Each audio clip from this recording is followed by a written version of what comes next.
नमस्ते बच्चों। संक्षिप्त पाठ्यक्रम की हमें बहुत दिनों से ज़रूरत थी और संक्षिप्त पाठ्यक्रम यानी कि रिड्यूस्ड सिलेबस अब आ गया है और कक्षा नवम के लिए हम देखते हैं कि सोशल साइंस में यानी कि सामाजिक विज्ञान में कौन कौन से चैप्टर्स को डिलीट किया गया है और सब टाइटल्स को डिलीट किया गया है और कौन कौन से चैप्टर्स रखे गए हैं। तो सबसे पहले हम इतिहास को देखते हैं।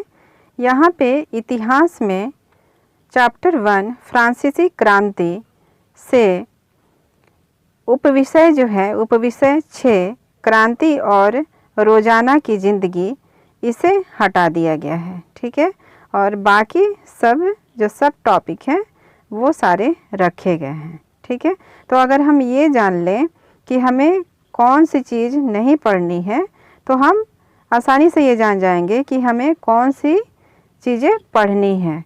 तो इसमें उपविषय क्रांति और रोज़ाना की ज़िंदगी को बस हटाया गया है जिसे हमें नहीं पढ़ना है। अब हम चैप्टर 2 को देखते हैं कि चैप्टर 2 में यूरोप में समाजवाद और रूसी क्रांति, इसमें जो हटाया गया है वो है उपविषय नाज़ी जर्मनी में युवाओं की स्थिति। ठीक है, और दूसरा है आम जनता और मानवता के खिलाफ अपराध।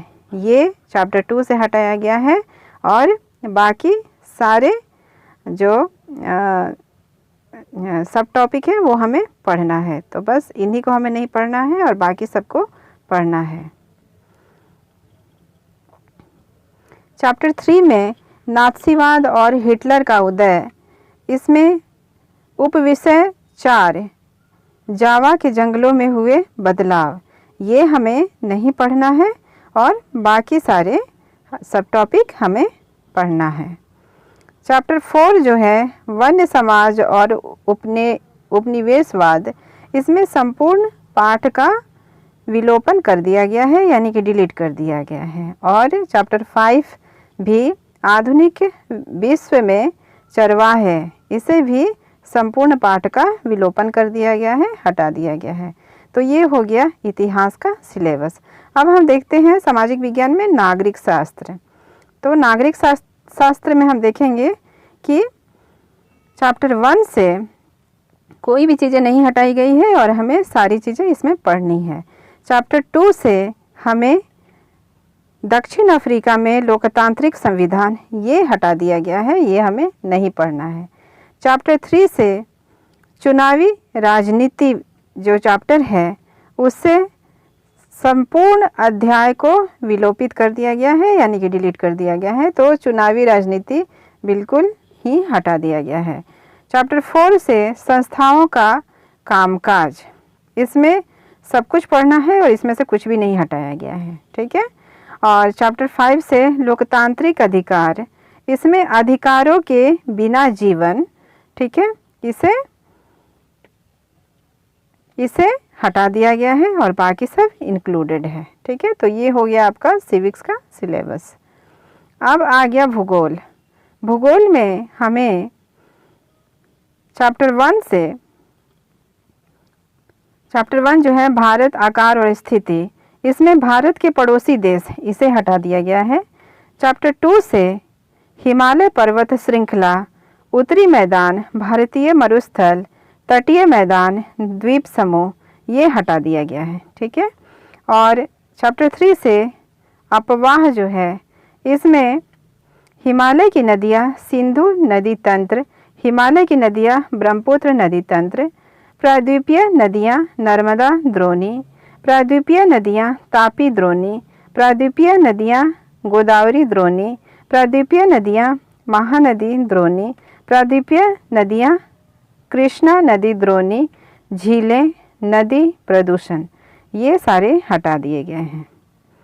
जलवायु चैप्टर 4, जलवायु से जलवायुवी नियंत्रण के कारक ये हटा दिया गया है। भारतीय मानसून, ये हटा दिया गया है। मानसून का आगमन एवं वापसी, ये हटा दिया गया है। ऋतुएं, मानसून की वापसी, वर्षा का वितरण, ये सारे हटा दिए गए हैं। ठीक है, तो आप लोग आसानी से समझ जाओ कि जो चीज़ें हटा दी गई हैं उसे नहीं पढ़ना है। ठीक है, और बाकी सब पढ़ना है। चैप्टर 5 है प्राकृतिक वनस्पति तथा वन्य प्राणी।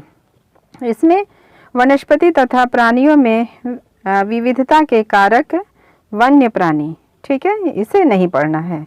और चैप्टर 6 जनसंख्या में जनसंख्या का आकार एवं वितरण, आयु संरचना, साक्षरता दर, व्यावसायिक संरचना, स्वास्थ्य, किशोर जनसंख्या, राष्ट्रीय जनसंख्या नीति, ये सारे हटा दिए गए हैं। ठीक है, तो आप लोग इसे देख लो और आप लोग जो हटाए गए हैं उनको आप लोग छोड़ दो।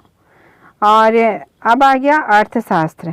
अर्थशास्त्र में चैप्टर 1 पालमपुर गांव की कहानी है, जिसमें हमें जो नहीं पढ़ना है वो है चैप्टर 1 से पालमपुर के किसानों में भूमि किस प्रकार वितरित है, ये हमें नहीं पढ़ना है। ठीक है, बाकी सब पढ़ना है। और चैप्टर 2 से संसाधन के रूप में लोग जो है उसमें पुरुषों और महिलाओं के आर्थिक क्रियाकलाप, ये नहीं पढ़ना है। चैप्टर 3 से निर्धनता एक चुनौती से निर्धनता के 2 विशिष्ट मामले, निर्धनता के अनुमान, असुरक्षित समूह, वैश्विक निर्धनता परिदृश्य, भावी चुनौतियाँ, ये हमें नहीं पढ़ना है। और चैप्टर 4 पूरा का पूरा डिलीटेड है, पूरा का पूरा हटा दिया गया है। तो ये हो गया आप लोग का रिवाइज्ड सिलेबस, संक्षिप्त जो सिलेबस आया हुआ है जेक की तरफ से।